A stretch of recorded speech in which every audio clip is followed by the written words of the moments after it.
Hello everyone, welcome to our channel. Last video में हमने देखा था रेसिप्रोकल अरेंजमेंट का कॉन्सेप्ट, जिसमें हमने देखा था कि किसी पर्सन की अगर कोर्ट में प्रेजेंस लेनी है और वो पर्सन किसी दूसरी कंट्री में है, तो कैसे किस प्रोसेस को हम फॉलो करेंगे और उसकी कोर्ट में प्रेजेंस सिक्योर करेंगे।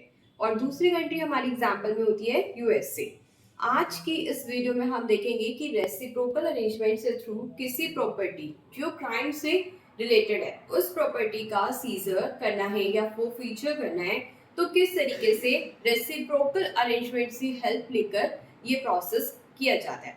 तो हम स्टार्ट करते हैं सेक्शन 115 से। रेसिप्रोकल अरेंजमेंट्स का लास्ट कॉन्सेप्ट है ये, जिसमें हम देखेंगे फॉर फीचर और अटैचमेंट ऑफ प्रॉपर्टी, और कंटिन्यू करेंगे आज हम अपना सेक्शन 124 तक। इसके साथ रेसिप्रोकल अरेंजमेंट का कॉन्सेप्ट भी कंप्लीट हो जाएगा। तो सबसे पहले हम देखते हैं सेक्शन 115। सेक्शन 115 हमें बताता है ऐसी प्रॉपर्टी के बारे में जो किससे रिलेटेड है। ये मान लो प्रॉपर्टी है, ये रिलेटेड है किसी क्राइम से, मतलब क्राइम को करने में इसको यूज किया गया है या फिर क्राइम करने से ये आई है, तो इस तरीके की ये प्रॉपर्टी है जिसे हम कहते हैं प्रोसीड्स ऑफ क्राइम। और ये प्रॉपर्टी कहाँ सिचुएटेड है? दूसरी कंट्री में, हमारे एग्जाम्पल में यूएसए।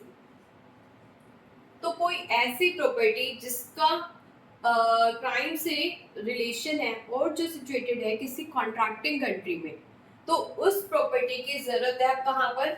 इंडिया में। क्यों? क्योंकि इस प्रॉपर्टी को क्या करना है? फॉरफिट या फिर अटैचमेंट।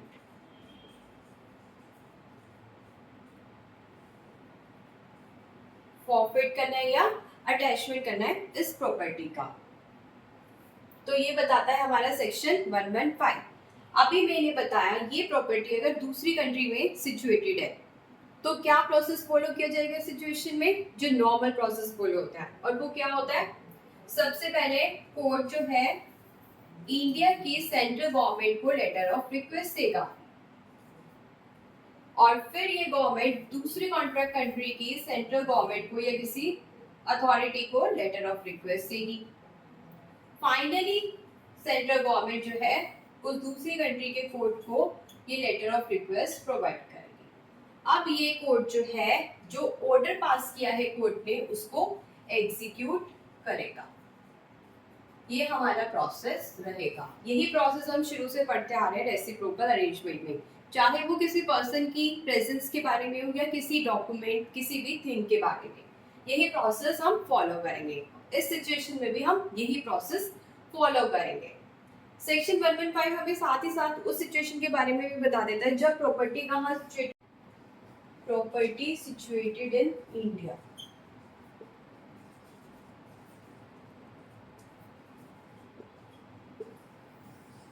अब ऐसे सिचुएशन में भी सेम प्रोसेस फॉलो किया जाएगा। यूएसए की गवर्नमेंट जो लेटर ऑफ रिक्वेस्ट इश्यू करेगी इंडिया की गवर्नमेंट को, और फाइनली जाएगा कोर्ट के पास वो ऑर्डर एग्जीक्यूट करने के लिए, और कोर्ट उस ऑर्डर को एग्जीक्यूट करेगा। तो सेक्शन 115 बताता है ऐसी कोई प्रॉपर्टी जो डायरेक्टली या इनडायरेक्टली डिराइव हुई है या ऑब्टेन हुई है किसी क्राइम को करने से, उस प्रॉपर्टी को जो है हमें क्या करना है? फॉरफिट करना है या अटैच करना है। फॉरफिट अटैच करने के लिए ये प्रोसेस फॉलो किया जाएगा। अब हम देखते हैं सेक्शन 116। सेक्शन 116 बताता है ये सारा प्रोसेस जो है किस तरीके से स्टार्ट किया जाएगा। अब फॉरफिट करने के लिए या अटैच करने के लिए कौन जाएगा? एक पुलिस ऑफिसर। कौन जाएगा? एक पुलिस ऑफिसर।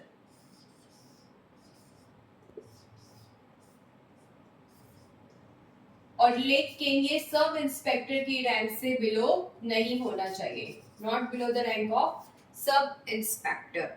ये क्या करने जा रहा है? इंक्वायरी, इन्वेस्टिगेशन या फिर सर्वे किस प्रॉपर्टी का? जिसको हमें फॉरफिट करना है। क्यों करने जा रहा है ये इंक्वायरी? ये चेक करने के लिए कि ये प्रॉपर्टी जो है प्रोसीड्स ऑफ क्राइम है या नहीं है।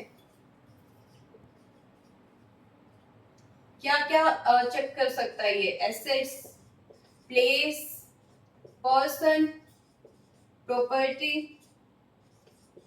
डॉक्यूमेंट,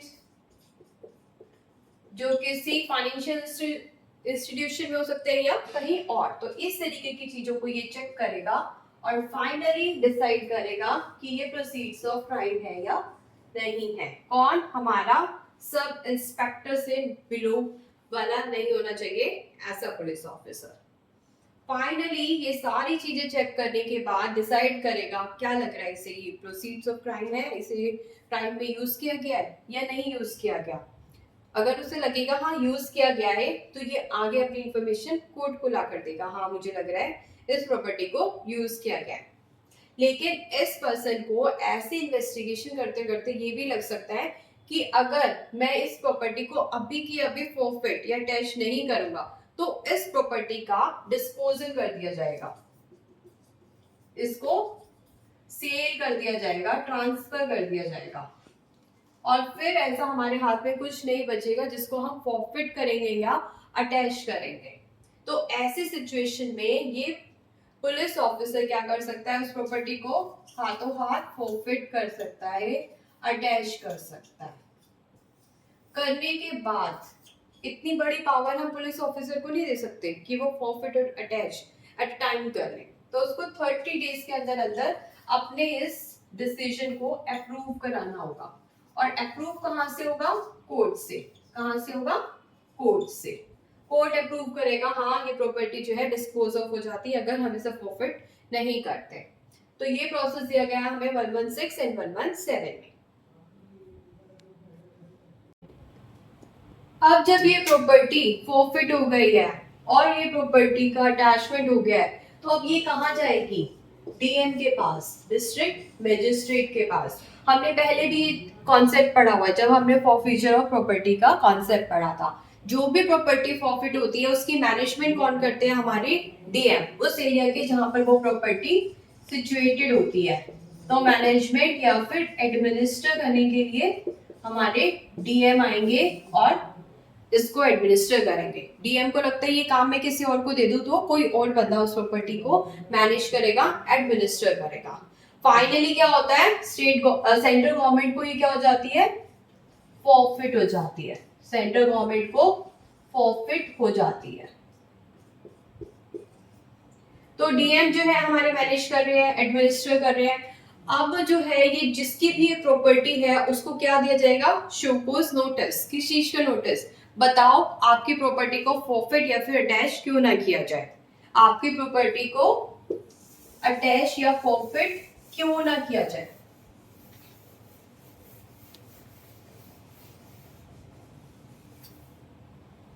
तो ऐसे सिचुएशन में क्या पॉसिबिलिटीज है कि जिस पर्सन को ये शो को नोटिस दिया है 30 डेज में प्रेजेंट होने के लिए, कि 30 डेज देते हैं आकर बता दो कि आपकी प्रॉपर्टी को क्यों ना फॉरफिट किया जाए, वो पर्सन प्रेजेंट हो जाता है। क्या हो जाता है?